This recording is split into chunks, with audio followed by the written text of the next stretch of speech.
When you are at work, you have to set healthy boundaries with coworkers, right? Co can be very toxic. They're trying to control you. And in this very dysfunctional society, which we've just been covering throughout the last 2 hours, you have to set healthy boundaries with people, right? You deal with crazy coworkers. People are dealing with all types of mental health issues that don't get diagnosed, relationship, personal life disappointment, that their life isn't moving forward. And they come to work and you have to deal with like psychopath, all this type of nonsense, right? So what you want to do is set boundaries with some of these crazy coworkers. Now, why do you need to set boundaries? You need to set boundaries because, you take time, right? Your time is very important, right? The phrase, I think, if you know the rapper Kevin Gates, and he had a phrase, I greatly value my time, right? And he would post that a lot around a few years ago as one of his marketing campaigns. The whole point is you have to greatly value your time, right? Your time is limited. You can get your money back if you make some losses, but your time you're not going to get back, right? You have to set quick, clear boundaries to stop others from piling on tasks onto you. You have to protect your schedule so you can leave work on time to spend with your family, your fitness, whatever that would be, your finances, organizing your personal investing. You have to set clear lines of respect. If you let people push boundaries with you and people try to create a bit of banter, people will really push the boundaries too far. I realized I tried to be respectful with others, but I tried to make sure they don't think I'm too friendly that they can walk all over me or make some disrespectful jokes. Because sometimes people's line when it comes to what joke is appropriate at work is really vague. And then if they make a rude, crude you, like insulting you, you're meant to laugh it off. You make a similar joke about them, they're not going to take it as a funny thing. But there's certain people who are popular, you're not allowed to disrespect. But if you're unpopular or favorable in work environment, people will cross boundaries with you and disrespect you. That's why you should always, I wouldn't necessarily be serious with everyone, but just keep a line of respect. Like, you conduct yourself, and we all know this as a man, right?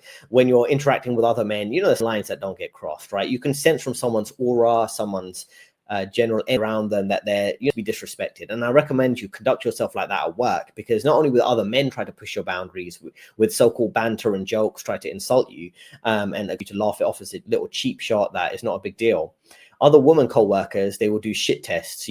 Term shit tests, when a woman is testing you to see how you react by pushing your boundaries, to see if you put her back in her place, right? Female co-workers will make passive aggressive comments to the point where it's like, if you react, you're going to get cancelled, but she thinks she can get away with it. And I realize a lot of men put up with this, but with me, I'd always set kind of a clear boundary that I don't really put up with that, and that I had to deal with it, but to a much lesser extent than other men had to, because I just came across like, oh, I'm not going to put up with that. The other thing is stress, right? We all know what's going on in the world with these dysfunctional relationships, things like that. I mean, limit our stress. This is something I'm always working on throughout the day. I'm like everyone else. We all have to live in this society and deal with various ups and downs in our personal life and financially and socially in general. Try to limit the stress by being detached at work and creating boundaries from other people's office drama. Like, you got to work to do your job, and you also have to defend yourself throughout that to make sure, giving you too much work, people aren't being disrespectful. Where people love to dump trauma on you, they're dealing with this relationship drama, they're dealing with work drama, they don't like the manager, things like that. I will come back to the comments. So all this type of trauma, you have to be careful. You don't take on the stress of other people, right? Stay no to a lot of that drama, right? And I realized a lot of the women, because they understand the workplace is more of an emotional, soft skill environment, they're a bit better at saying no to this or managing a lot of these nuanced social circumstances than men. Because you can't be as direct as you used to be in the work environment, you end up having to kind of men don't have as much patience for a lot of this social nonsense that other people would. You need to begin with boundaries, right? You need to set clear boundaries. So what do I mean by that? Don't set clear boundaries at the start. People are going to disrespect you. And I know, because I've done that, where I start a new job at like an investment bank and I end up working late to kind of good quality work, but also to show I'm willing to do what it takes to push forward. And I realized that wasn't really paying off, but also they just expected me to do that on a regular basis. And then people will always test how far they can push you, right? Like if you arrive early, work late, go to work drinks, share info on your personal life, things like that, they'll constantly push that boundary. The other thing is keeping a clean, decent story about your life outside of work. You don't want to share too much information, right? If you're I'm in a relationship.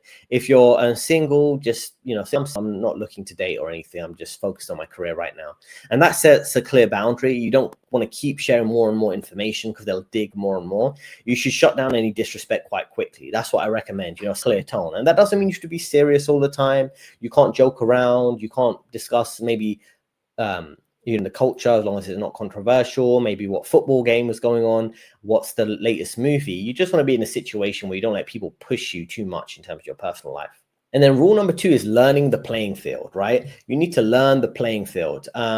So different things here, right? When you're at work, it's a bit like high school. And I remember all the high school type of social dynamics. I had a term for it even when I was at high school, which is playground politics. There's a lot of playground politics. Before there's office politics, there's playground politics. There's certain colleagues that are allowed to cross the line and flirt with others. You have to learn the playing field here. And just to give some real examples in the investment banking industry that I dealt with, I was working at an American investment bank, and there were people at my level, 3 and 2 on my team, 1 on another team, who would go on a lunch together every now. In investment banking on the sales and trading floor, typically people eat their lunch at the desk, right? You don't leave the desk because typically you could be dealing with trading information. It's quite stressful. You don't want to be away when someone needs you for a question and things like that. But occasionally people would go for lunches off the desk to a local restaurant, wherever that would be, as long as it wasn't too long, like 45 minutes to an hour max, right? Now, my managing director had a go at me because I wasn't invited to that, right, by that little friend group at work, right, 3 employees. And it's like, I didn't actually know them that well. And I'm going to say, I think it was a race issue, but people tend to bond well with people maybe of the similar race or similar life experience. And these were 3 white employees. 2 of them were British. 1 of them was from South Africa, but he was a white guy. And they just had a lot in common in their lifestyle. I think some of them did some skiing trips together or different hobbies, golfing and things like that. And that's how they got on well with each other. Now, I'm not going to, my managing director saying, oh, I don't work well with other employees because I'm not someone who gets invited to that lunch. And it's just like 3 junior employees going for a lunch together. That doesn't mean I'm bad to work with. It just means they have a friendship group and I'm just not in it. And that's cool. I mean, now when they go to work, when they go to those lunches or go for a cigarette outside the office or a work drinks, they are politicking to work together and keep things, when it comes to the workflow and work projects and profitable work projects in their work together to make each other look good at work in terms of the work performance and for management. But it's like, if I'm not in that clique, it's not really my fault. I'm not doing anything wrong. And then when it comes to gossip, like I say, I tend not to get involved in the gossip at work. But what I would do is I pay attention to things like the rumors that are going up around, right? And you do pick up and learn a lot of things through that particular route, right? You learn about layoffs, you learn about employees switching teams or leaving the company before it's officially announced through some of the gossip. So I'm not saying you should push for that, but just be aware of what's going on. Bullying, right? Now, I would say you got to set clear boundaries by not talking over people, but not letting other people talk over you. And if you set the boundary quite early, then you don't have it where people are walking over you. A good example of that is if you're in a team meeting, you speak up for yourself and someone interrupts you, just say, oh, I haven't finished speaking, just let me finish and then we can move to you. I just need to explain this point. You need to set those boundaries early, because I've seen people who haven't. I've dealt with it early in my career when I didn't. I remember a female coworker who knew what she was doing, and she was trying to explain something, but people kept talking over her. It happened like 5 times in one meeting.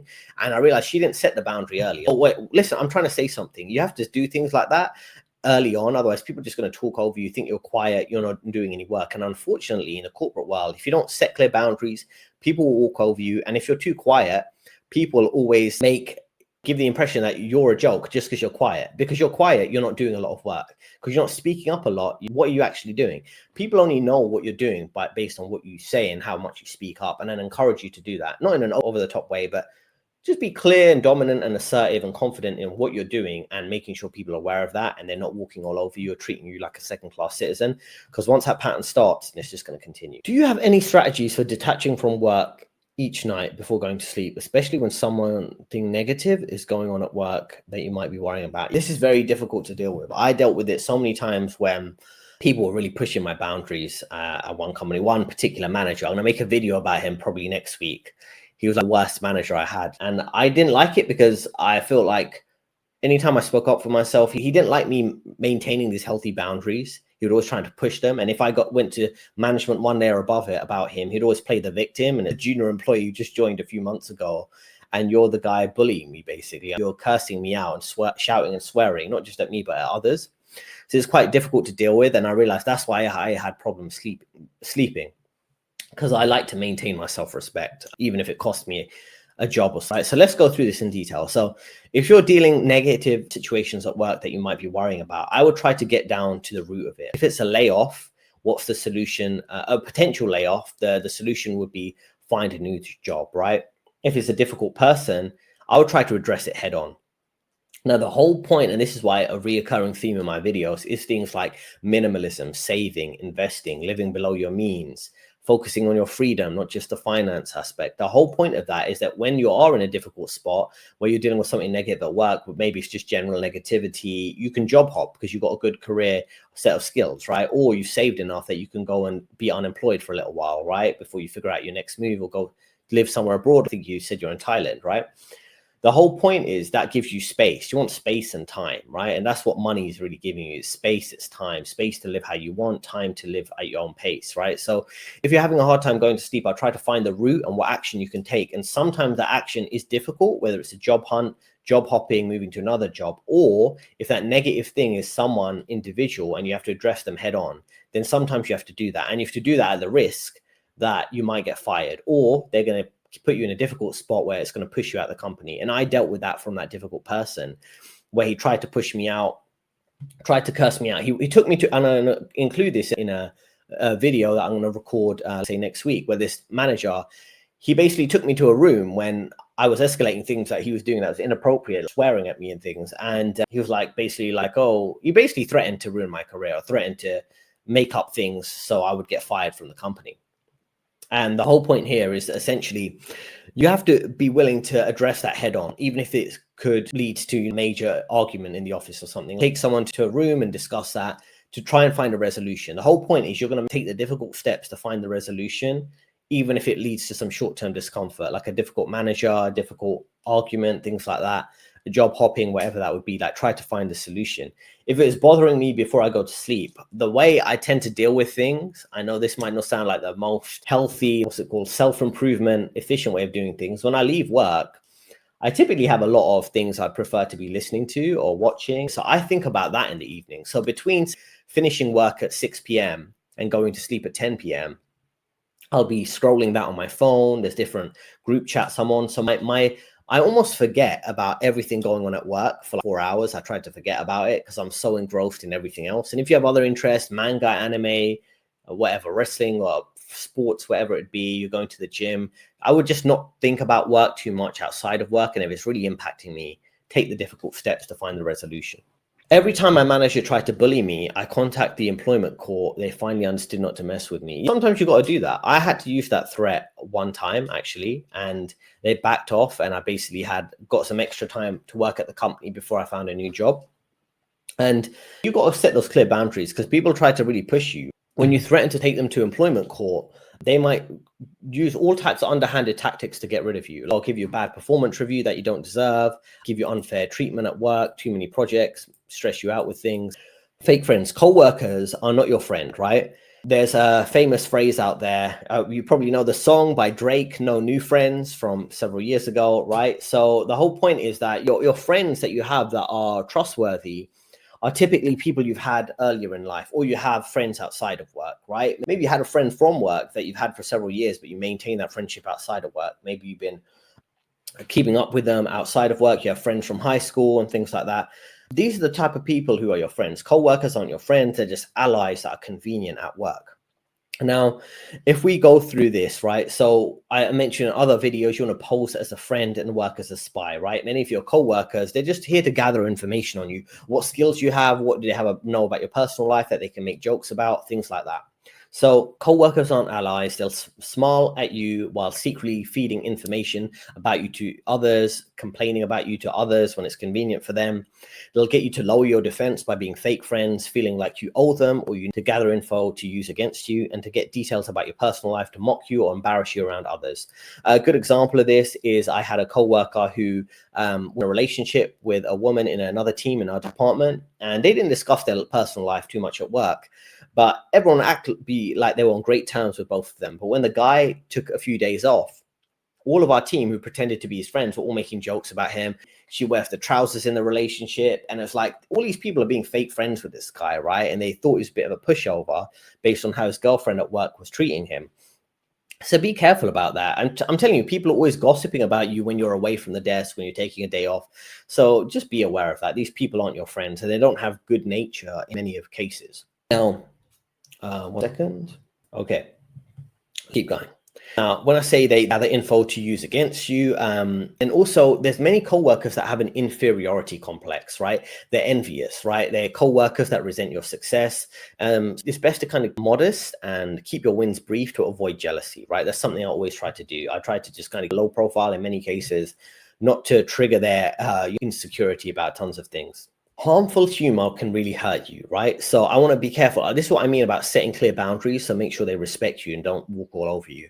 If they make a disrespectful joke, you should defend yourself immediately, right? And they'll say you might be overreacting, but just say, no, I don't really put up with jokes like that. I'm here to work. I'm here to keep it professional. So I don't appreciate that joke. Please don't make comments like that about me. That's a clear way of setting a boundary with people. Otherwise, they'll keep pushing boundaries. They'll test boundaries. They'll make a little comment on your race, your culture, your gender. They'll find what is your sacred cow, for example. What do you hold dear, relationship, whatever that would be, and really try to push boundaries to make fun of it. This is how they try to undermine you. And then they try to undermine you with your work tasks. So be careful with that. Composed, right? Don't react emotionally or play along with the joke. You want to essentially not sell it. You don't want to give the impression, oh, they got one over on you. Oh, they hurt you by making a little comment. You reacted quite negatively to a cheap shot. That's why I keep saying when it comes to work, you want to be emotionally detached, right? You don't want to be in a situation where people are kind of, oh, they know your trigger button. They know what to say. So they know how to get you to work unprofessionally or to snap. And all men, we all know we can be quite calm and emotionally controlled, but if someone keeps pushing your boundaries, you're going to snap. So you have to be careful you don't put yourself in that situation. So that's why it's best to stay composed. Don't react emotionally or play along with any joke that you feel is disrespectful, because they're going to repeat it again and again. You want to ensure you don't be the clown in the workplace environment. You want to ensure that you put respect first, aim to be respectful, not the office clown, not the source where everyone can make jokes about you. You need to maintain a professional balance, stay businesslike, well-mannered, but relaxed and approachable. You want to keep things confident. You want to walk, talk, and act with purpose without faking or compromising your values.